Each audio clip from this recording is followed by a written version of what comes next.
Hello, my name is Benjamin Hart. I'm an American attorney and the Managing Director of Integrity Legal here in Bangkok, Thailand.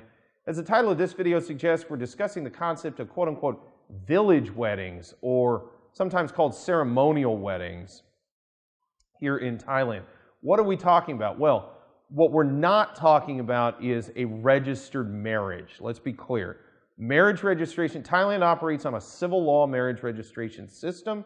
That means if two people want to get married, they can just go down to local KET or Ampur office, that's the civil registrar office, basically pay the fee, wait in line, and sign their names to a document that says, hey, we're married, and then voila, and this usually happens in a morning or an afternoon, you're married. Now you're married. So that is how legal marriage works. Unlike the common law system, merely holding yourself out as married does not reach the threshold. Again, civil law, different way of dealing with these legal principles.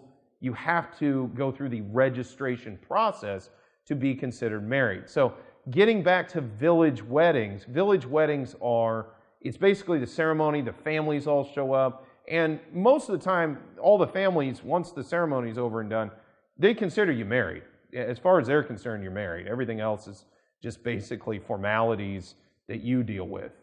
And there's a certain way of looking at that.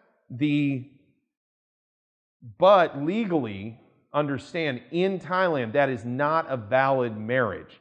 It's not a legal marriage. It creates no legal marital estate. It creates no legal relationship between those two parties. So understand, you can have those kind of ceremonies. We see it a lot in the context of K-1 fiancé visas. Folks will have a village wedding here in Thailand and still be able to go ahead and obtain a fiancé visa because they're not legally married. And then oftentimes they usually go to the US and get married at a courthouse or something, but they're not legally married for purposes of Thailand. So something to bear in mind moving forward.